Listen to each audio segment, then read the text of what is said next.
Hey everybody, good morning. Look what's on my table this morning.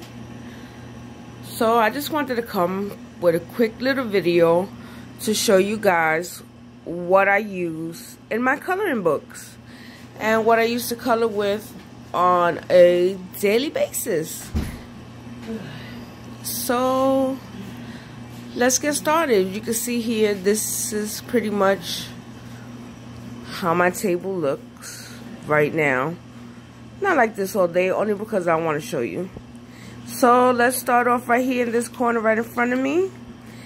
These are my acrylic paints. They are nothing expensive at all. They are the Craftsmith regular acrylic paint. I got them for $8.88. At Michael's, they were given they had a large kit, I think 18 bottles. So I have this box and I have some stored over there in my cart. But these are the colors that I tend to use most. Pastel-y colors for backgrounds and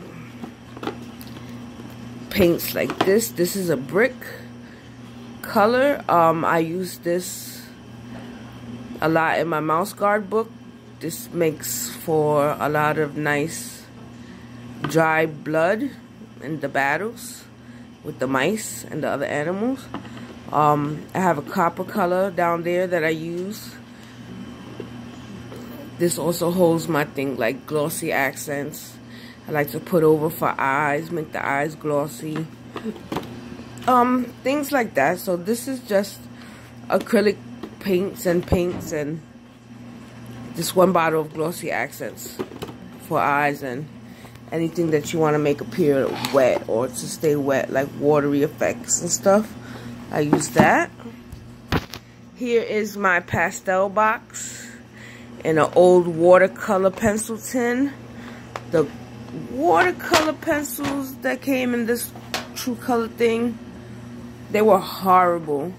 They didn't blend out with water or anything. They left behind chunks and it was just really bad. So in here, I have my full stick chalk pastels. I have my Mongio half stick pastels, but these are more pigmented than the full stick ones that I got from, I think, Pentel or somebody. These also have my Reeves water-soluble pastel crayons like Neo 2s. These leave behind a little bit of residue. Just a little bit. But they work really, really, really well for coloring books. So, in here, that's what I have. I have my half sticks, full sticks, and Reeves water-soluble ones. I have to clean this up. And in here I have my scissors for scraping, sandpaper tools for scraping, and some towels and some gauze pads for rubbing in color. That's pretty much what's in here. Stuff, and this gel pen. Sometimes I like to mark lines and stuff, and this gel pen, you can peel it right off. So that's what's in that box, and I use this a lot for backgrounds. The Reeves I use a lot for like base layers, washes, like acrylic washes. The same thing you do with acrylic or watercolor. You use it with those, so I use those for that as well. I really love this. This tin is broken, so that's why I had to leave it open. Once you close it, it takes forever to open it up again. But that's what's in that kit. And I love those for backgrounds. Next, my next favorite things to use, my water brushes. Artezas are the best that I found, that I've come across in a long, long time. I have the set of 6. These are 2 of them here. The water stays absolutely put until you press that button, and then you get the water that you want. You press it and you release as much water as you want. The coverage is amazing. You can really get some good work with that. It doesn't leak. I use these for backgrounds. These leak. If you press it, you have to be very gentle. I use these for backgrounds and little precision. See that one? So skinny and everything. I cut that so I can do like little small dots and little precision tips and everything like that.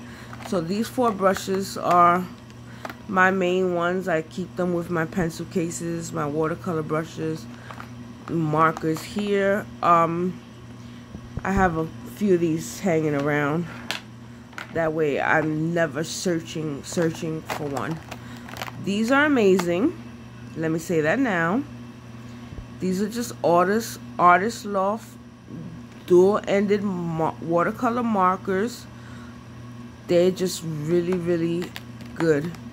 There goes the brush nib on that one. This one is a light gray. They stay really juicy. They lay down really nicely. It's a really light gray color. And you get good work with these. And on the other end,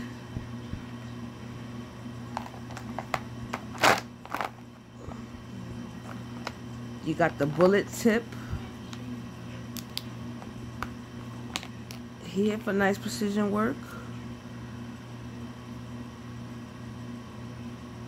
See that?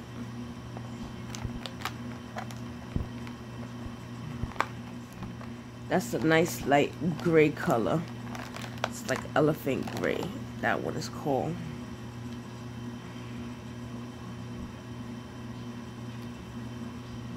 And they work really well. They give you some nice colors. And then you have several shades of different greens. In each marker, you get like 3 shades of the green. And then before it moves on to like a different green. So you do really have some beautiful options. Some really, really, like, look at these. Let's take these 2. See?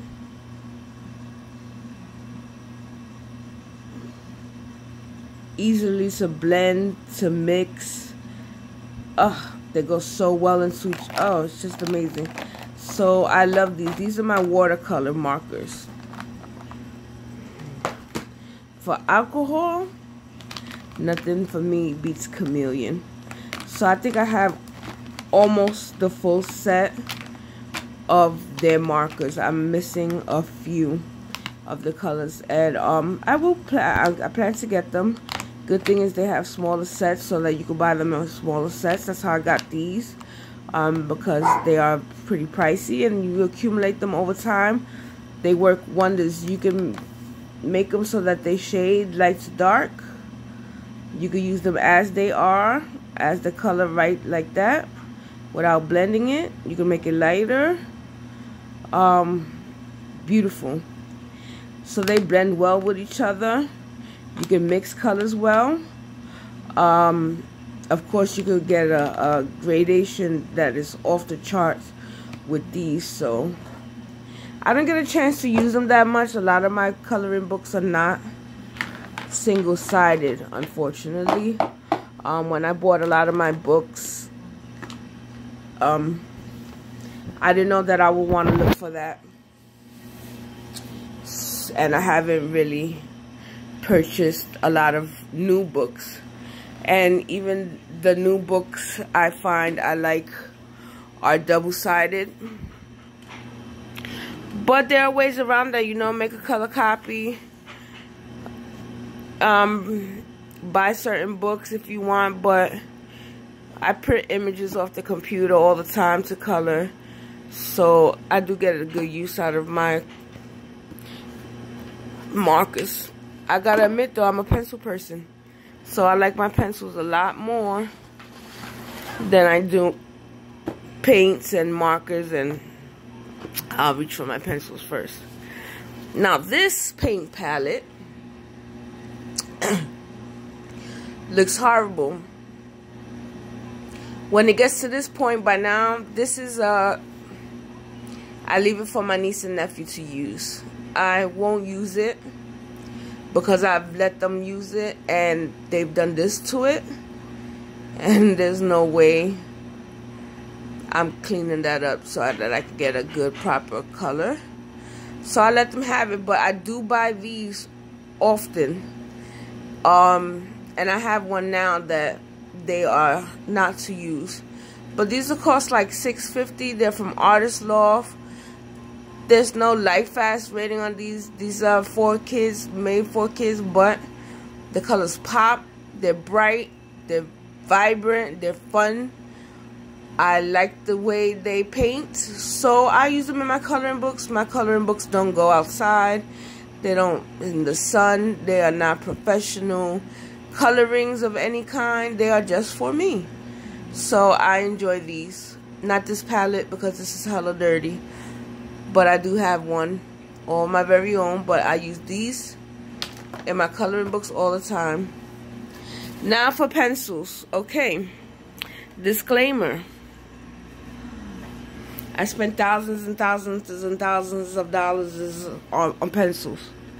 Not for me. For my mother. My mother started this hobby. If I tell you my mother owns every pencil set, minus the Faber-Castells, because I haven't bought those for myself, and I'm not buying them for her until I get myself some. But every other set, Schipper Fabens, I'm talking about Polycolors, every color pencil set they came out with that she wanted to try, I mean, she has them all. If she uses them, no luck, Chuck. Me, on the other hand, I'm very modest. I have these two pencil cases. And this pencil tin right here. This is what I use. This is what I continue to use. These are my most favorite things in all the world. My mother, she's going through something that she's trying to find out which one she likes the best. Anyways, I don't know. She's be trying things. So, let me take you inside what's in my pencil box. I was fortunate to buy myself last year for my birthday the full set of 150 Prismas. And I have the full set of 152 Prismas. And they are in here. I use them on a lot of the photos that I use for faces and for nature, when I want the most beautiful, natural looking colors that I think are possible. I reach for my Prismas. Skin tones, they're the best for brown girl skin tones, all the way down to the beige girl skin tones that I like to do. I'm Latina. My family comes in all shades and all colors. So I like to do all my faces, and these just have the best complexion colors. I just love it. So that's my full one set of 150. That's what I use. These here are my Arteza watercolor pencils. This is what I used to watercolor with. I have the full set of 72. These pencils are really, really amazing. They come in the most beautiful colors. Very bright, very pigmented. They lay and they spread very well when you activate them with water. I have no issues. I have no issues with Arteza. So these are my watercolor. Those are my go-to watercolor pencils. And in this case, these are my comparables. These are the ones that I use on a daily basis. These are the ones that I just love. And when I say comparable, these to me, like say these Castle Art Series pencils, they lay down like Prismacolor pencils. So I don't have to whip out my Prismacolors for certain things if I'm going to use this. unless there's, like I said, faces involved and any characters. I like to color with my Prismas. They just have the best skin tones. So these is a full set of 72. Very soft pencil. Beautiful lay down. They're creamy. Don't need that much to layer them up, but they do layer well. They blend well and they mix well. And now these. I have a small set of 12 polychromos, so I know how they work. These work like polychromos. These polycolors are amazing. These are the Koh-i-Noor set of 72 Hard Myth pencils. And I also have the 12 pack of Tritones, which are freaking fabulous as well.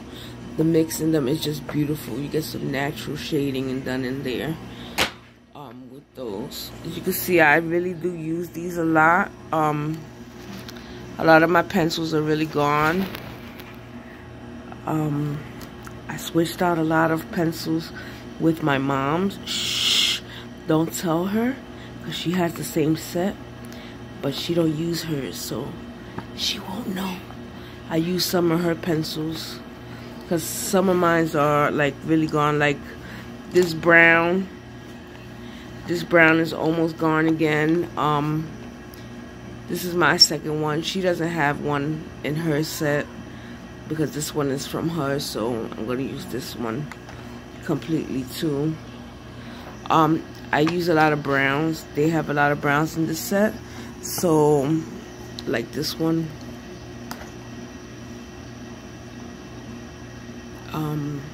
The browns are gone,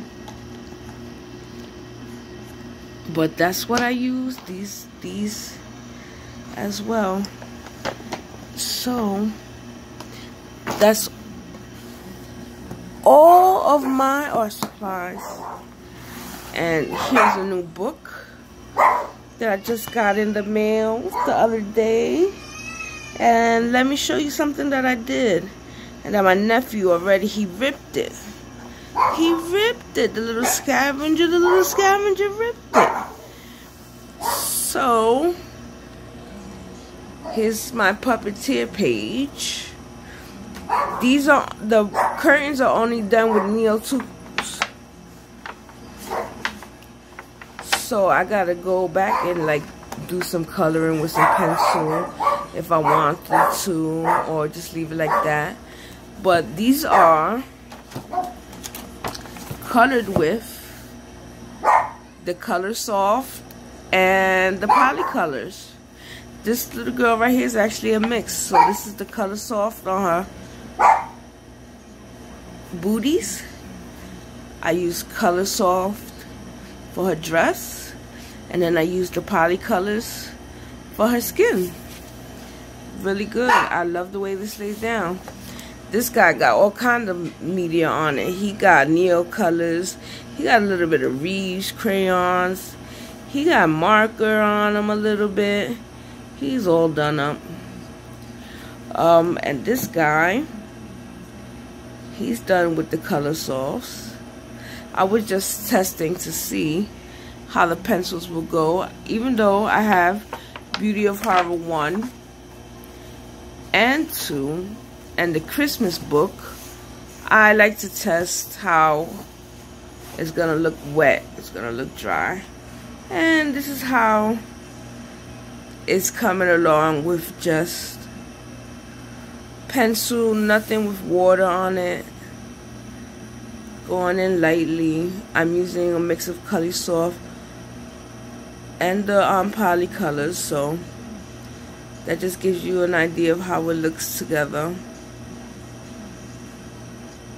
Guys, that's my video. I'm on 20 minutes, and thank you so much for looking at my art supplies and what I use to color and do backgrounds in my coloring books. It's not much. It's not really expensive, but it brings me a hell of a lot of fun, and that's just all I'm about right now. Guys, have a colorful day. Love you. Bye.